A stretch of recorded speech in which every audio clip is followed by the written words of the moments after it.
Hello and welcome back to Wandering with Dave, and in today's episode we're exploring one of Britain's most spectacular natural landmarks, Cheddar Gorge. Deep in the Mendip Hills of Somerset, Cheddar is famous for its dramatic landscape, ancient caves and of course its cheese. But Cheddar hides a much stranger past. Prehistoric cannibalism, one of Britain's oldest known inhabitants, and a forgotten history of kings.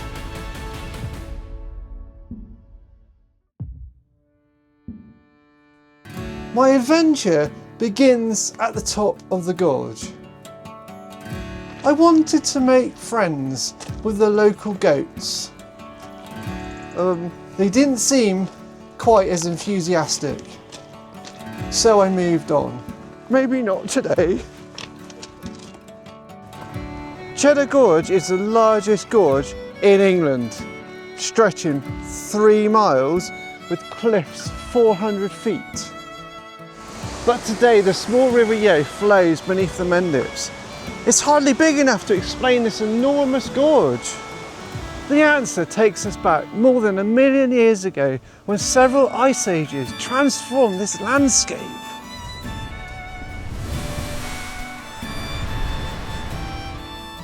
Frozen ground forced meltwater across the surface, carving deep into the rock over thousands of years.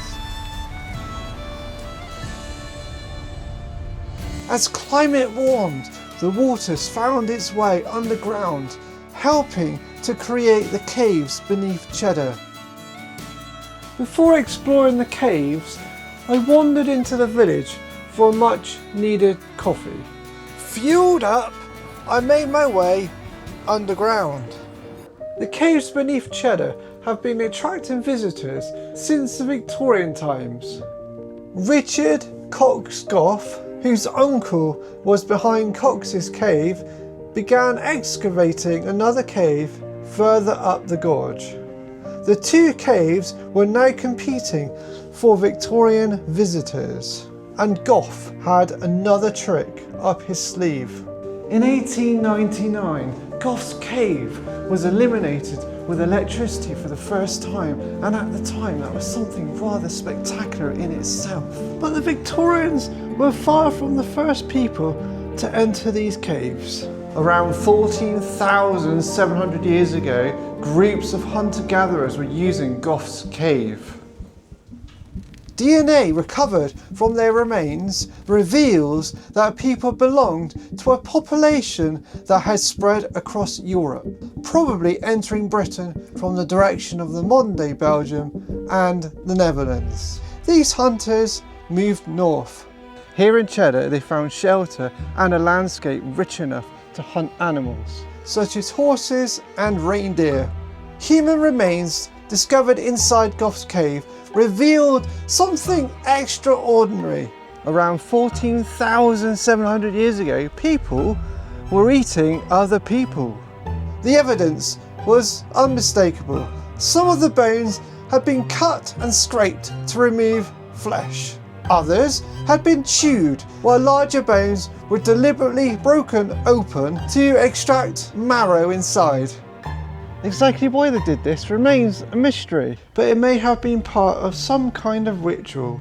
And another 5,000 years later, another man would end up here. We know him as Cheddar Man. Discovered inside Goff's cave in 1903, his 10,000-year-old skeleton is the oldest complete skeleton ever found in Britain. Scientists were able to recover DNA preserved within his skull, and it allowed them to reconstruct the face of the Cheddar Man. Walking through these caves today, it's incredible to think people like Cheddar Man were here thousands of years before us. Even with the lights and the walkways, there's still something mysterious about these caves.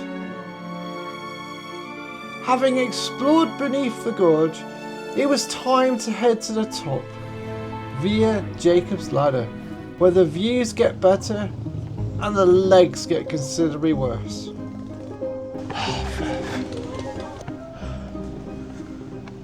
It's called Jacob's Ladder, after the biblical stairway between heaven and earth. It was built to give Victorian visitors a dramatic route from the caves up to the cliff top. 274 steps done. At the top, I was greeted yet by more steps, this time leading up to the lookout tower.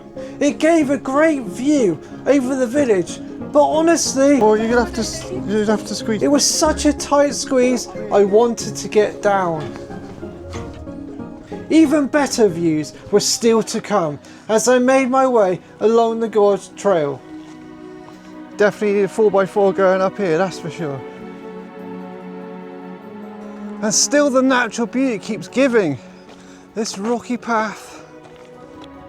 I kept climbing. Oh, I'm knackered now. As I got further up, the views got better and better. It felt like a completely different world from below. Finally, I reached the top. Alright, enough of the action hero shots. I wanted to get down because I'm scared of heights. It's been nice, but I need to make my way back down. Of course, what goes up eventually has to come back down, and it was a very long way down. And as I descend, the open limestone grassland gradually gives way to hazel and oak woodland. It's like a jungle round here. After a long walk to the bottom, something exciting caught my eye. An ice cream fan. Thank you. Enjoying my ice cream, I made my way back down into the village, where Cheddar's history takes another unexpected turn. There's very little here to suggest it, but more than 1,000 years ago, this place was the most important place in Cheddar. An Anglo-Saxon palace once stood near this church. Records tell us that in the 10th century, the King's Council was held here.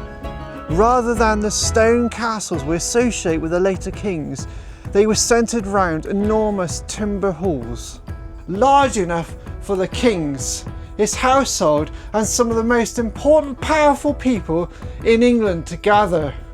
After the Norman conquest, the palace continued to be used by kings including Henry I and Henry II. Eventually the palace disappeared, leaving almost nothing above ground. Cheddar would go on to leave a much bigger mark on the world: cheese. Cheesemakers have developed techniques for producing a hard cheese that can be stored and transported. In 1170, King Henry II ordered more than 4 tons of it.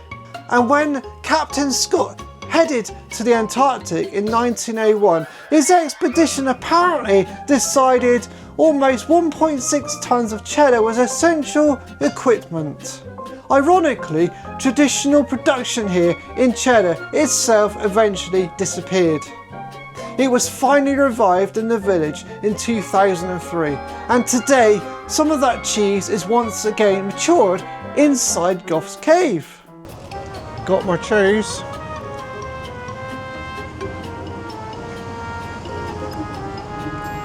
I might go and buy some of that. As the day was coming to an end, I worked up even more of an appetite. So I grabbed some chips and took a moment to reflect. Cheddar really is an extraordinary place. Beautiful caves, an amazing scenery, and a history reaching back thousands of years. But what makes it so special is the amount of stuff you can discover whilst you're here. There's far more to Cheddar than I expected. From ancient hunter-gatherers to Victorian thrill seekers, Cheddar has been drawing people here for thousands of years, and it will continue to do so for many more. Thank you for watching Wandering with Dave. I hope you enjoyed exploring Cheddar with me. Don't forget to smash that like button and hit subscribe.